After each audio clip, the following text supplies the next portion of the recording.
পিশাচের শহরে বাড়ছে জটিলতা। সিক্রেট জেনে যাওয়ায় হলুদ পোশাকের রহস্য মানবের হাতে খুন হয় জিম। টাইম ট্রাভেল করে জুলি বাবাকে বাঁচাতে গিয়েও ব্যর্থ হয়। হলুদ পোশাকের রহস্য মানব রূপ বদলে সোফিয়া সেজে শহরে প্রবেশ করে, যাতে সে শহরের মানুষগুলোকে পথভ্রষ্ট করতে পারে। তাবিথা জেড এখনও খুঁজে বেড়াচ্ছে মুক্তির পথ। এরই মধ্যে ইথানের সাথে দেখা হয়ে যায় তার মৃত বাবা জিমের সাথে।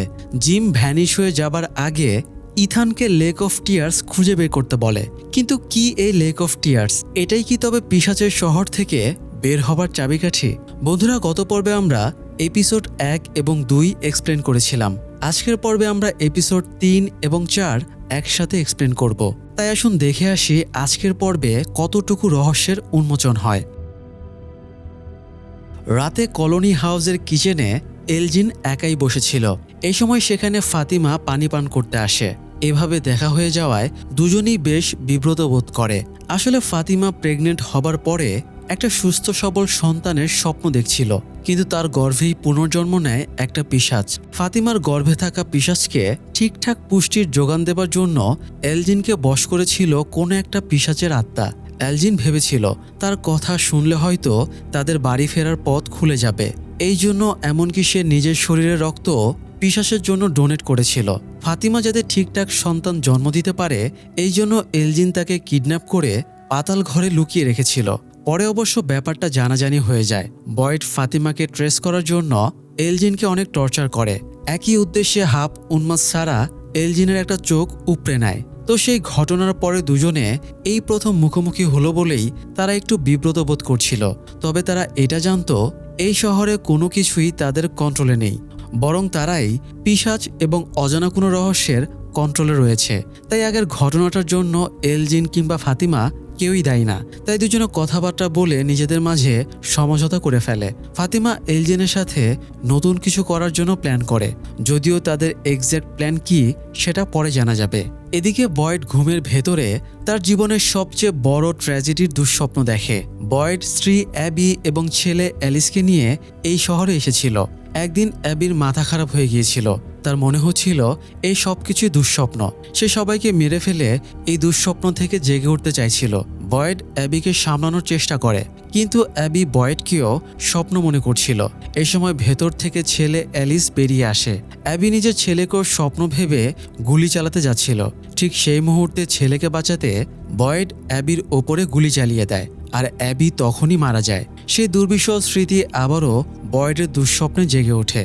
বয়েড আতঙ্কিত হয়ে ঘুম ভেঙে দেখে সকাল হয়ে গেছে।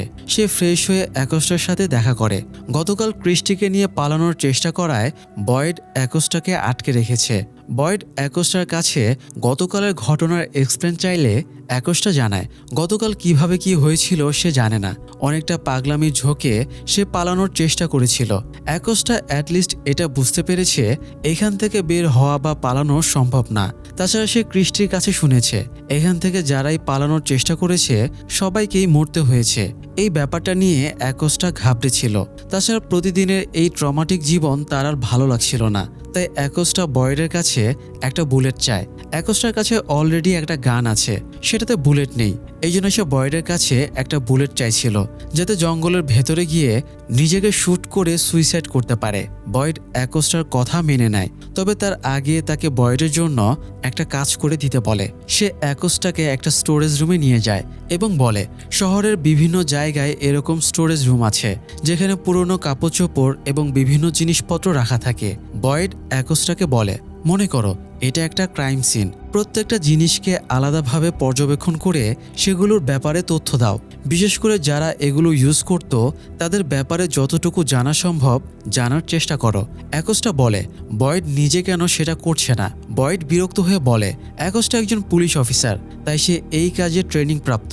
এই জন্যই সে অ্যাকোস্টাকে কাজটা দিচ্ছে।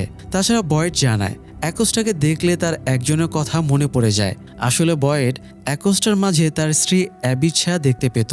সে অ্যাকোস্টাকে ভালোভাবে রিকোয়েস্ট করে অ্যাকোস্টা হয়তো এখান থেকে এমন কোনো ক্লু পেতে পারে যা এই শহরে আটকে পড়া মানুষদের জন্য হেল্পফুল হবে।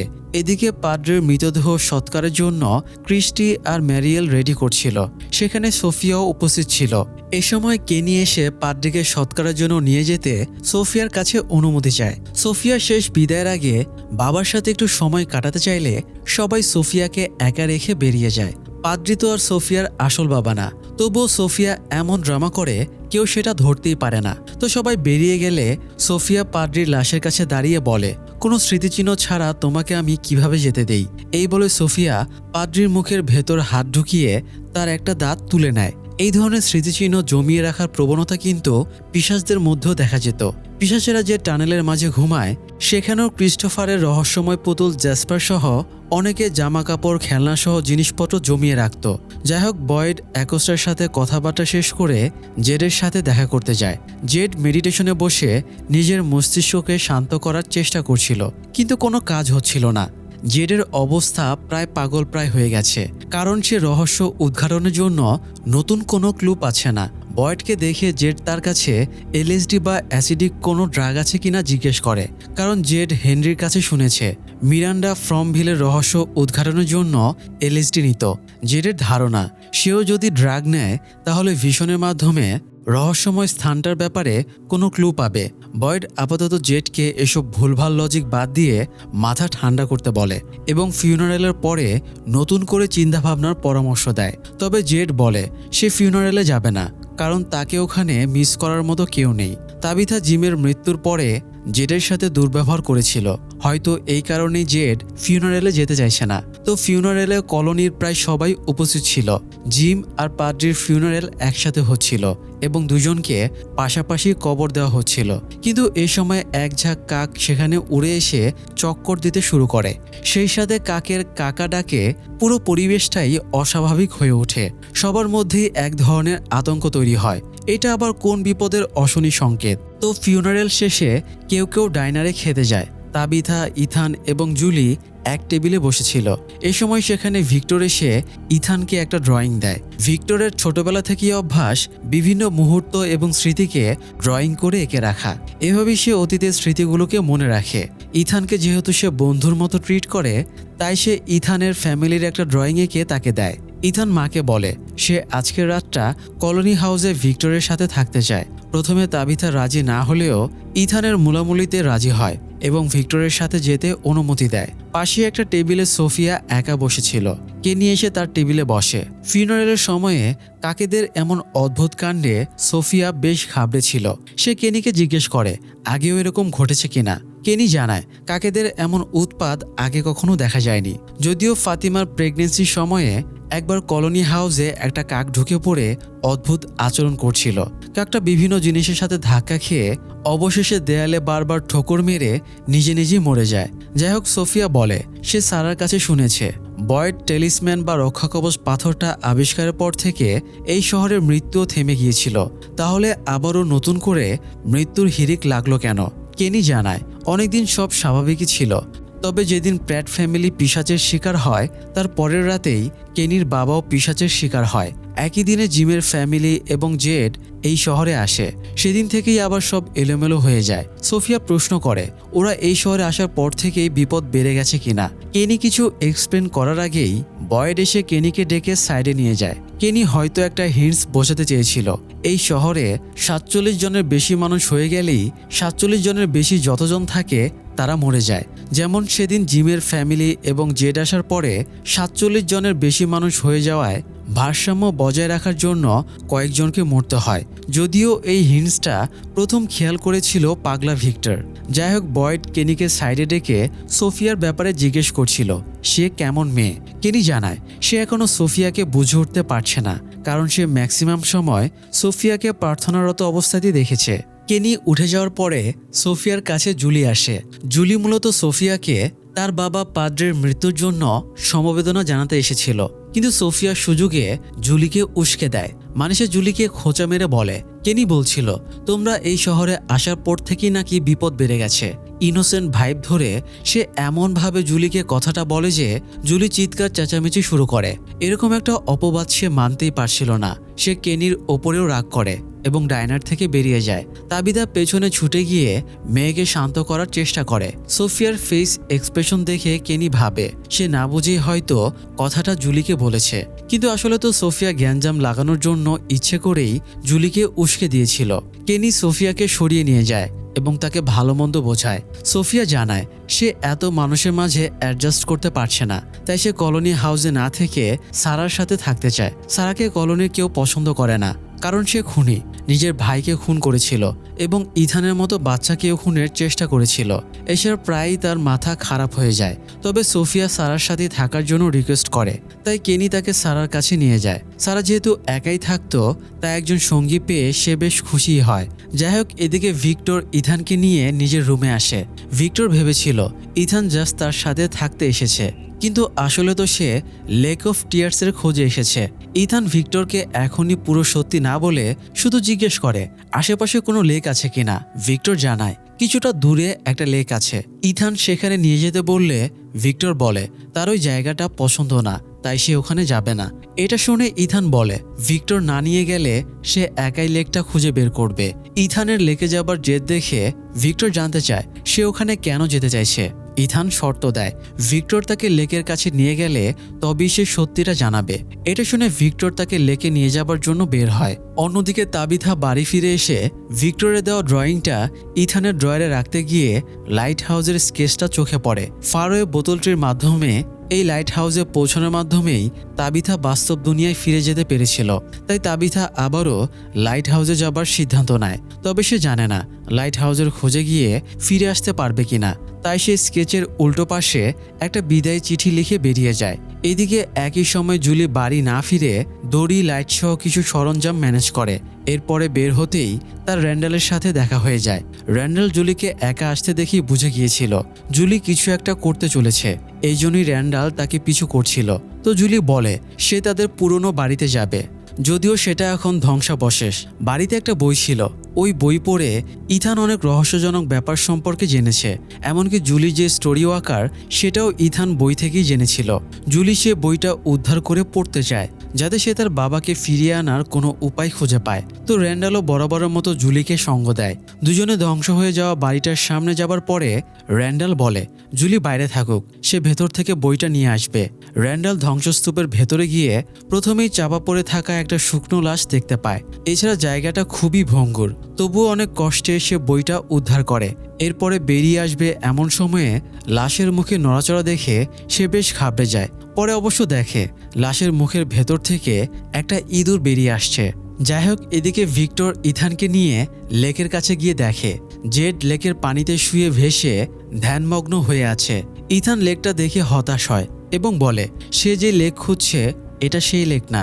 ভিক্টর ইথানের কাছে আসল কথাটা জানতে চাইলে ইথান সত্যিটা বলে দেয় সে লেক অফ টিয়ার্স খুঁজছে, কারণ তার মৃত বাবা এই লেকটা খুঁজে বের করতে বলেছে।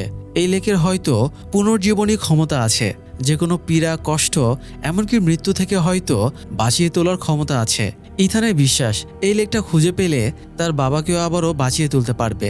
ভিক্টরও ইথানের কথা বিশ্বাস করে এবং জেডকে ডেকে তুলে কথাটা জানায়। এরপরে তিনজনে লেক অফ টিয়ার্স খুঁজতে বের হয়। কিছু দূর যেতেই ভিক্টর সেই হলুদ পোশাকের রহস্য মানবের গায়ের হলুদ ড্রেস পরে থাকতে দেখে থমকে যায়। এই ড্রেস খুলে ফেলেই মূলত লোকটা সোফিয়ার রূপ ধারণ করেছিল। ভিক্টর ড্রেসটা দেখে ঘাবড়ে যায়, কারণ সে আগে থেকেই ড্রেসটার সাথে পরিচিত। ভিক্টর অতীতে যেসব ড্রয়িং এঁকে রেখেছে তার ভেতরে হলুদ পোশাকের লোকটার ড্রয়িংও ছিল। তো ভিক্টর জাস্ট ড্রেস দেখেই এতটা ঘাবড়ে যায় যে ভয়ে প্যান্ট ভিজিয়ে ফেলে। তার উপরে আবার সেখানে একটা কাক এসে বসলে সে আরও বেশি ঘাবড়ে গিয়ে দ্রুত সেখান থেকে পালিয়ে যায়। এদিকে তাবিথা হেনরিকে নিয়ে ফারোয়ে বোতলটির কাছে চলে আসে। যদিও তাবিথা একাই আসতে চেয়েছিল, কিন্তু ডোনার জন্য নোট রেখে সে বের হবার সময় হেনরি তাকে দেখে ফেলে। হেনরির স্ত্রী মিরান্ডাও বোতলটির প্রতি অবসেস ছিল। মিরান্ডা আসল দুনিয়াতে একটা ডুপ্লিকেট বোতল ট্রিও বানিয়েছিল, তাই কৌতূহল থেকেই হেনরি আসল বোতল ট্রিটা দেখতে চাইছিল বলে তাবিথা তাকে সাথে এনেছে। তো তাবিথা বোতল ট্রির গর্তে ঢুকতে চাইলে হেনরি তাকে বাধা দেয়। তাবিথা আগের বার এই গর্তে ঢুকেই টেলিপোর্ট হয়ে লাইট হাউসে চলে গিয়েছিল, তাই এবারও তার একই আশা ছিল। কিন্তু এই বোতল ট্রি কাকে কখন কোথায় পৌঁছে দেবে তার কোনো গ্যারান্টি নেই। যেমন আগেরবার ডেল গর্তে ঢোকার পরে সে টেলিপোর্ট হয়ে একটা দেয়ালের মাঝে আটকে যায়। এবং তার নির্মম মৃত্যু হয়। এই ভয়ে হেনরি তাবিথাকে ভেতরে ঢুকতে দিতে চাইছিল না। তাছাড়া তাবিথার কিছু হয়ে গেলে ইথান আর জুলির খেয়াল কে রাখবে, এটাও কনসার্নের ব্যাপার। দুজনে তর্কাতর্কি করছিল। এই সময় তাবিথা সাদা পোশাকের সেই বাচ্চাকে দেখতে পায় যে আগেরবার তাবিথাকে পথ দেখিয়ে বাস্তব দুনিয়ায় ফেরত পাঠিয়েছিল। তবে তাবিথা নোটিস করে ছেলেটা আগের থেকে চেঞ্জ হয়ে গেছে, এমনকি তার ফিজিক্যাল গ্রোথও হয়েছে। তার কাছে ব্যাপারটা অস্বাভাবিক লাগে, কারণ তার জানা মতে ছেলেটা একটা আত্মা, আর আত্মাদের গ্রোথ হবেই বা কিভাবে।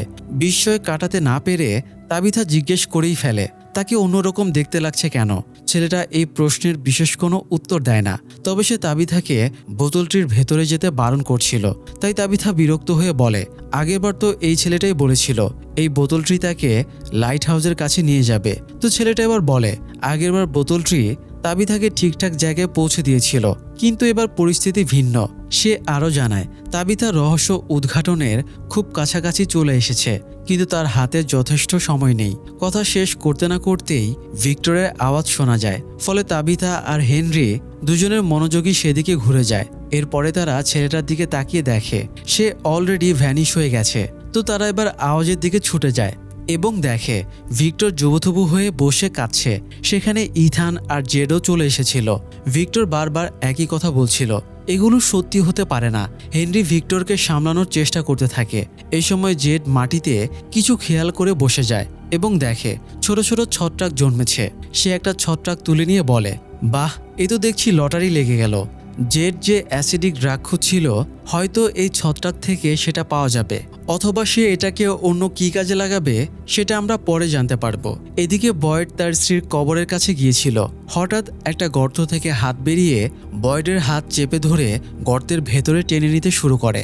বয়েড ঝাটকা মেরে কোনো রকমে হাত ছাড়িয়ে নিতেই দেখে সেখানে কিছুই নেই, এমনকি গর্ত পর্যন্ত নেই। সে কনফিউজড হয়ে যায়, এইসব কি তার হ্যালুসিনেশন ছিল নাকি বাস্তবেই এই কাণ্ড ঘটল।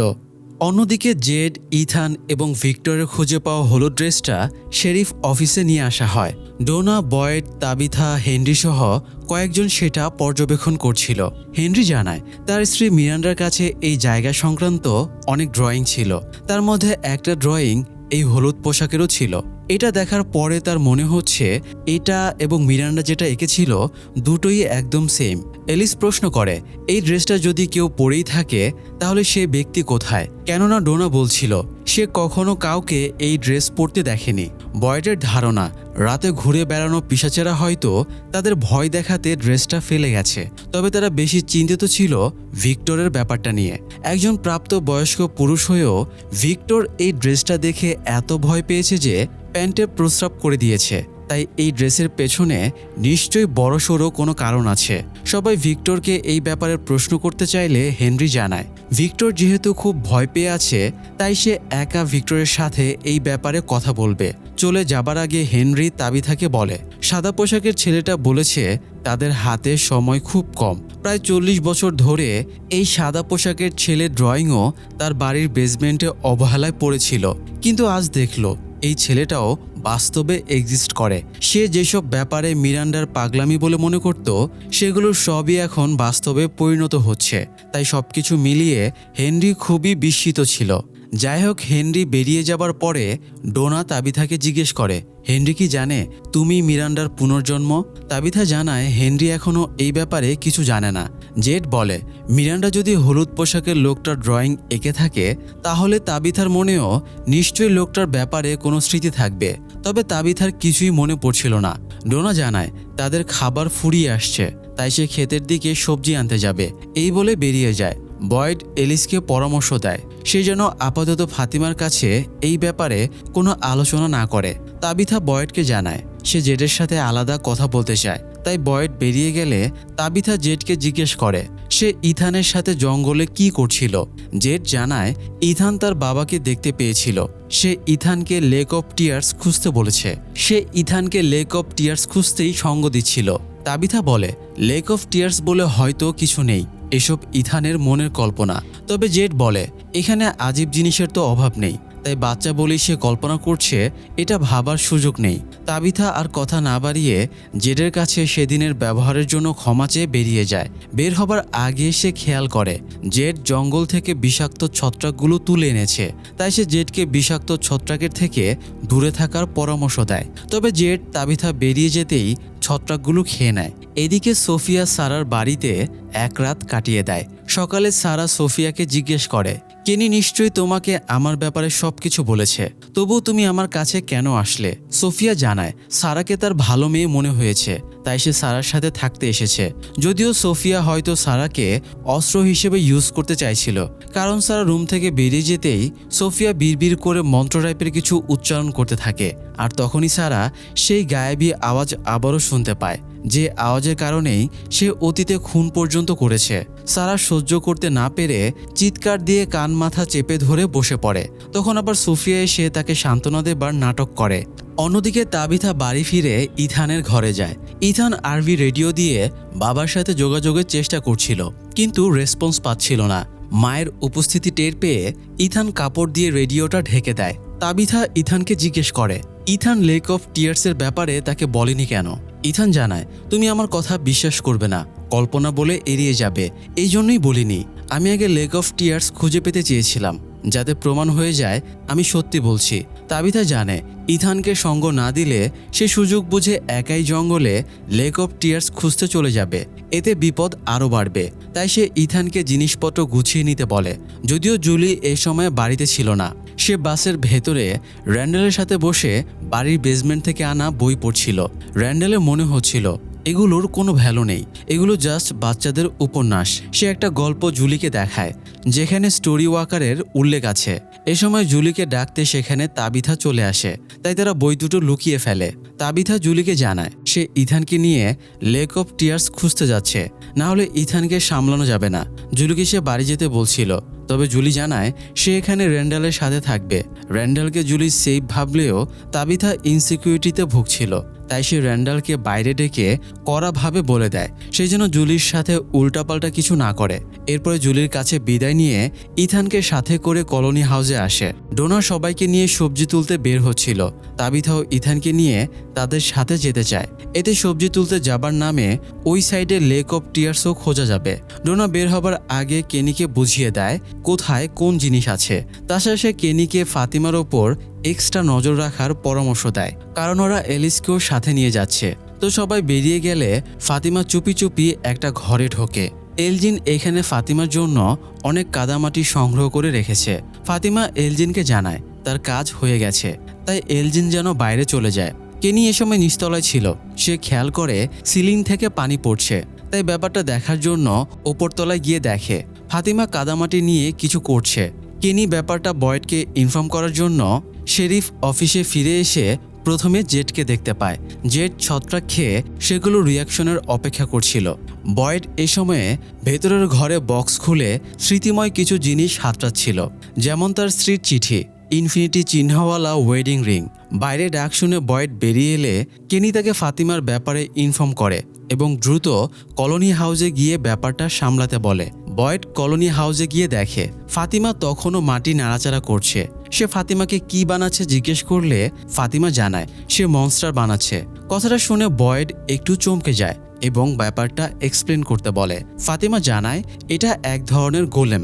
ইহুদি লোককাহিনীর মতে গোলেম মাটি দিয়ে বানানো এক ধরনের ম্যাজিক্যাল সত্তা, যেটা অনেকটা রক্ষাকবচ হিসেবে কাজ করে, কারণ এই জিনিসটা ঈশ্বরের উদ্দেশ্যে তৈরি করা হয়। ফাতিমার বাবা বহু ধর্মে বিশ্বাস করত, বাবার কাছ থেকেই মূলত সে এসব ব্যাপারে শুনেছিল। তো বয়েড আর ফাতিমাকে না ঘাটিয়ে বাইরে বেরিয়ে এসে কেনিকে বলে ফাতিমা যা করছে করুক, কিছু নিয়ে অন্তত ব্যস্ত থাকুক, অ্যাটলিস্ট সে তো কারো কোনো ক্ষতি করছে না। তবে কেনির আশঙ্কা এই জায়গাটা তো স্বাভাবিক না, আর ফাতিমাও আর আগের মতো নেই। তার সাথে যেটা ঘটেছে তাতে তারা শিওর না ফাতিমা এখনও স্বাভাবিক আছে কিনা। বয়েড চিন্তিত হয়ে পড়ে তার এখন কি করা উচিত। এদিকে এলজিন কলোনি হাউস থেকে বেরিয়ে চার্চে গিয়ে দেখে সারা বসে আছে। সারা এলজিনের চোখ উপড়ে নেবার পরে এই প্রথম দুজনে মুখোমুখি হলো। দুজনেই বেশ বিব্রত বোধ করে, তবে সারা একটু বেশি অস্বস্তি বোধ করছিল, তাই সে চলে যেতে চাইলে এলজিন তাকে থাকতে বলে। এলজিন জানায় তাদের প্রথম দেখা এই চার্চে হয়েছিল। আজ আবারও তাদের সেমভাবে দেখা হলো, কিন্তু মাঝখানে অনেক কিছু চেঞ্জ হয়ে গেছে। সারা এলজিনকে জিজ্ঞেস করে সে এখনো মহিলার আত্মাকে দেখতে পায় কিনা। এলজিন জানায় সে আর আত্মাকে দেখতে পায় না। সারা বলে এলজিন মহিলার কথা মতো কাজ করেছিল বলেই কি সে এলজিনকে মুক্ত করে দিয়েছে, নাকি তাকে হেল্প করার ফলেই এলজিন চোখ হারিয়েছে। এলজিন বুঝতে পারে সারা কোনো সমস্যা আছে, তাই সে সারাকে কি সমস্যা জিজ্ঞেস করলে সারা জানায় সে আবারও গায়েবী আওয়াজ শুনেছে। এবার তাকে একটা অদ্ভুত কাজের ইনস্ট্রাকশন দেওয়া হয়েছে। তাকে ডাইনারে গিয়ে জগ থেকে এক গ্লাস পানি ঢেলে সেই পানিতে একটা চুমুক দিয়ে আবারও জগে ঢেলে রাখতে বলা হয়েছে। সাথে হুমকিও দেওয়া হয়েছে সারা যদি কাজটা নির্দিষ্ট সময়ের ভেতরে না করে তাহলে তার প্রিয় কারোর ক্ষতি করা হবে, আর ততক্ষণ তার এই শাস্তি চলতে থাকবে যতক্ষণ না সে কাজটা করে দিচ্ছে। এলজিন বলে সামান্য পানি এঁঠো করায় কি আর এমন হবে। সারার আশঙ্কা যেহেতু তাকে পানিতে চুমুক দিয়ে আবারও ঢেলে রাখতে বলা হয়েছে তাই হয়তো এটা ভাইরাস সংক্রমণের মতো কাজ করবে। সারা যে গায়েবী আওয়াজ শুনতে পায়, যারা পানি পান করবে তারাও হয়তো ওরকম আওয়াজ শুনতে পাবে। সারা জানে এই গায়েবী আওয়াজ শুনে বেঁচে থাকা কতটা কষ্টকর। সবসময় মনে হয় সে অন্যের কন্ট্রোলে আছে, তাই সে চায় না আর কেউ একই কষ্ট ভোগ করুক। এই জন্য সে কি করবে মনস্থির করতে পারছিল না। যাই হোক, এদিকে ভিক্টর কলোনি হাউসের পেছনের দিকে খাতা কলম নিয়ে কিছু ক্যালকুলেশন করছিল। হেনরি ভিক্টরের কাছে গিয়ে জিজ্ঞেস করে সে কি করছে। ভিক্টর জানায় আগে এখানে বরফ পড়তো, কিন্তু এখন বরফ পড়া বন্ধ হয়ে সবকিছু সবুজ হয়ে যাচ্ছে। আগে সে সবকিছু ক্যালকুলেশন করে রাখতো, কিন্তু মাঝখানে অনেকদিন এসব খেয়াল করেনি। তার সব খেয়াল করা উচিত ছিল, তাহলে নতুন কোনো ক্লু পেত। ভিক্টর আপাতত পর্যবেক্ষণ করছিল গাছগুলো আগের জায়গায় আছে কিনা, নাকি তাদের জায়গার পরিবর্তন হয়েছে। হেনরিও ভিক্টরকে এই কাজে হেল্প করে, তবে হেনরি এসবের আগামাথা কিছু বুঝতে পারছিল না। তাছাড়া তার কনসার্ন ছিল হলুদ পোশাকের ওপরে। হেনরি জানতে চায় গতকাল ভিক্টরের কি হয়েছিল, সে হলুদ ড্রেস দেখে কেন এত ভয় পেয়েছিল। হলুদ ড্রেসের কথা শুনেই ভিক্টরের চোখ মুখের এক্সপ্রেশন চেঞ্জ হয়ে যায়। ভিক্টর এই টপিকটা এড়িয়ে যেতে চাইছিল, তবে হেনরির জোরাজুরির কারণে ভিক্টর তাকে ঘটনাটা জানাতে রাজি হয় এবং হেনরিকে সাথে করে নিয়ে যায়। অন্যদিকে জুলি বই থেকে স্টোরি ওয়ার্ক সম্পর্কে আরও বিস্তারিতভাবে পড়ে। সেখানে উল্লেখ ছিল স্টোরি ওয়ার্ক আসলে ঘটছে কি না জানার জন্য বুকমার্ক ইউজ করা যায়। মানে অতীতের কোনো একটা টাইমলাইনে যাবার সময়ে হাতে পেপার আর পেন নিয়ে যেতে হবে, আবার সেখানে যাবার হিন্টস পেপারে লিখে আবারও ফিরে এসে দেখতে হবে লেখাগুলো আছে কিনা, তাহলেই বোঝা যাবে স্টোরি ওয়ার্ক কিভাবে কাজ করছে। তবে র্যান্ডালের এসব আজগুবি মনে হচ্ছিল, কিন্তু জুলির জেদ সে এভাবেই বাবাকে ফিরিয়ে আনবে। সে এটাকে একমাত্র আশা ভরসা হিসেবে মনে করছিল। ইভেন র্যান্ডাল সঙ্গ না দিলেও সে একাই এটা ট্রাই করবে, তাই ওর জেদ দেখে র্যান্ডাল ওকে হেল্প করতে চায়। এদিকে জঙ্গলে যাবার পথে ডোনা তাবিথাকে জিজ্ঞেস করে সে ঠিক কী উদ্দেশ্যে এখানে এসেছে, কারণ তাবিথার আসার কোনো কথা ছিল না। তাবিথা নিজের মনের ভয় এবং আশঙ্কার কথা ডোনার সাথে শেয়ার করে। এছাড়া সে ইথানকে নিয়েও টেনশনে ছিল। ইথান যখন জানতে পারবে লেক অফ টিয়ার্স বলে কিছু নেই, তখন তার মনের অবস্থা কেমন হবে এটা ভেবেই তাবিথা নার্ভাস হয়ে যাচ্ছিল। ডোনা তাবিথাকে যথাসম্ভব সান্ত্বনা এবং ভরসা দেবার চেষ্টা করছিল। এই সময় ইথান ডাক দিলে তারা এগিয়ে গিয়ে দেখে একটা ডানা ভাঙা আহত পাখি পড়ে আছে। ইথান বলে এটা তাদের জন্য একটা সাইন, লেক অফ টিয়ার্স হয়তো আশেপাশেই আছে। তারা পাখিটাকে লেক অফ টিয়ার্সে নিয়ে গেলে এটা সুস্থ হয়ে যাবে। তাবিথা আপাতত ইথানকে এই ব্যাপারে আর কিছু বলে না, সে চায় না ইথান আপসেট হোক। এদিকে সারা ডাইনারে গিয়ে জগ থেকে একটু পানি ঢেলে চুমুক দেয়, তবে সে গায়েবী আওয়াজের নির্দেশ মতো এঁঠো পানিটা জগে ঢালে না। এই সময় তার কাছে ডাইনারের নতুন পরিচারিকা বাক্তা আসে। বাক্তা নতুন দায়িত্ব নিয়ে আবারও ডাইনার চালু করেছে, তাই সারা তাকে ধন্যবাদ জানায়, কারণ কেনির মায়ের মৃত্যুর পরে ডাইনার এক প্রকারে বন্ধই হয়ে গিয়েছিল। সারাও একসময় কেনির মা মিসেস লিওয়ের সাথে ডাইনারে কাজ করত, তাই বর্তমান পরিচারিকা বাক্তা সারাকে ইচ্ছে হলে ডাইনারে যোগ দিতে বলে। বাক্তা চলে যাচ্ছিল, তখন সারা তার পানির গ্লাসটা বাক্তাকে দিয়ে এঁঠো পানি বেসিনে ফেলে দিতে বলে। পানিটা ফেলে দিতেই বাইরে চিৎকার শোনা যায়। ডাইনারে তখন সারা ছাড়াও ক্রিস্টি আর ম্যারিয়েলও ছিল। তারা সবাই বাইরে ছুটে এসে দেখে সোফিয়া একটা উঁচু জায়গা থেকে পড়ে গেছে। সোফিয়া শোনায় তার মনে হলো কেউ তাকে ধাক্কা মারল। এটা শুনে সারার গায়েবী আওয়াজের কথা মনে পড়ে। তাকে বলা হয়েছিল সে কথা না শুনলে তার কাছের মানুষদের ক্ষতি করা হবে। সারার মনে হয় এটা তার জন্য সতর্ক বার্তা, তাই সে দৌড়ে ডাইনারে ঢুকে আবারও এক গ্লাস পানি ঢেলে এক চুমুক দিয়ে পানিটা জগে ঢেলে দেয়। এরপরে অপেক্ষা করতে থাকে কে কে এই পানি পান করে। তবে অনেকক্ষণ হয়ে গেলেও কেউ পানি পান করে না। এই সময় ক্রিস্টি আর ম্যারিয়েল সোফিয়ার হাত চেক করে দেখে একটা জায়গার জয়েন্ট সরে গেছে। তারা ফোলা কমানোর জন্য সোফিয়াকে ট্রিটমেন্ট দিচ্ছিল। এই সময় ডাইনারের নতুন পরিচারিকা বাক্তা না জেনে জগের পানিটা বেসিনে ফেলে দেয়। এটা দেখে সারা একটু আটকে উঠলেও সে কাউকে কিছু বলতে পারে না, তাই সে ডাইনার থেকে বেরিয়ে চলে যায়। এদিকে র্যান্ডাল জুলির জন্য কাগজ আর কলম এনে দেখে জুলি নিজের চুল কেটে ছোট করে ফেলছে, কারণ আগেরবার স্টোরি ওয়াকের সময়ে একটা পিশাচ তার চুল চেপে ধরেছিল, তাই সে চুল কেটে ছোট করে ফেলছে। তো এরপরে তারা জঙ্গলে পিলারগুলোর কাছে যায়। জুলি র্যান্ডালকে প্র্যাকটিক্যালি বোঝায় প্রথমে কাগজটা 2 ভাগ করতে হবে। সে স্টোরি ওয়াক করে যে টাইমলাইনে যাক না কেন সেখানে গিয়ে কাগজে একটা সিম্বল আঁকবে এবং কাগজটা সেখানেই ফেলে দেবে। এরপরে সময় বুঝে র্যান্ডাল জুলিকে পিলারের সার্কেলের বাইরে নিয়ে যাবে। তার হাইপোথিসিস যদি কাজ করে তাহলে জুলির কাছে থাকা কাগজের অন্য টুকরোতেও সেম সিম্বল থাকবে। র্যান্ডাল জানতে চায় যদি আইডিয়া কাজ করে তাহলে সেটা তাদের কী উপকারে লাগবে। জুলি জানায় তাদের বুকমার্ক থিওরি কাজে লাগলে তার বাবার মৃত্যুর আগের মুহূর্তকেও মার্ক করে রাখতে পারবে। এতে সে বুকমার্ক ইউজ করে একদম বাবার মৃত্যুর আগের মুহূর্তে গিয়ে পৌঁছে বাবাকে বাঁচাতে পারবে। তো থিওরিটা কাজ করে কিনা জানার জন্য জুলি স্টোরি ওয়াকের জন্য রেডি হয়। জুলি র্যান্ডালকে 5 সেকেন্ড পরে তাকে পিলারের সার্কেলের ভেতর থেকে বের করে আনতে বলে সার্কেলের ভেতরে চলে যায়। ভেতরে পা রাখতেই সে ওই দিনে পৌঁছে যায়। সেদিন শহরের প্রায় সব মানুষই মরে গিয়েছিল। জুলি এ সময় হলুদ পোশাক পরা লোকটাকেও দেখতে পায়। লোকটা একটা লাশের কাছে বসে লাশের অর্গান বের করে খাচ্ছিল। লোকটা জুলিকে দেখা মাত্রই তার দিকে তেড়ে যায়। জুলি দ্রুত কাগজের সিম্বল এঁকে সেটা ফেলে দেয়। লোকটা জুলিকে ধরে ফেলার আগেই র্যান্ডাল তাকে সার্কেলের বাইরে বের করে আনে।